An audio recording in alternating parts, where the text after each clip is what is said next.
Anytime now, race number 7.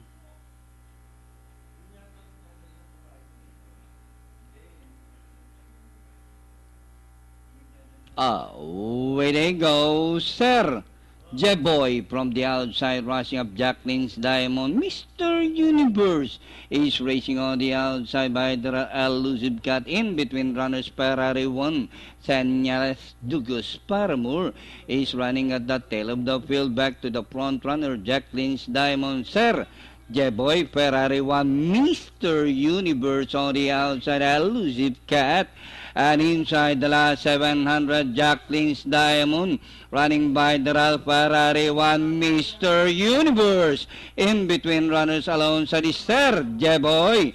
And rounding the far turn, Jacqueline's Diamond, Ferrari 1, Mr. Universe, Sir Jeboy. As they swing for home, Jacqueline's Diamond, 3 runners fighting for second, third, and fourth position. As they race the last 300, Jacqueline's Diamond by about 3 lengths. Mr. Universe in second, Sir Jeboy, Ferrari 1, elusive cut, Douglas Paramore. But Jacqueline's Diamond is still the leader and finished the game. Second, Mr. Universe close with Sir Jeboy, elusive cut, Ferrari 1, Douglas Paramore, and Senyales.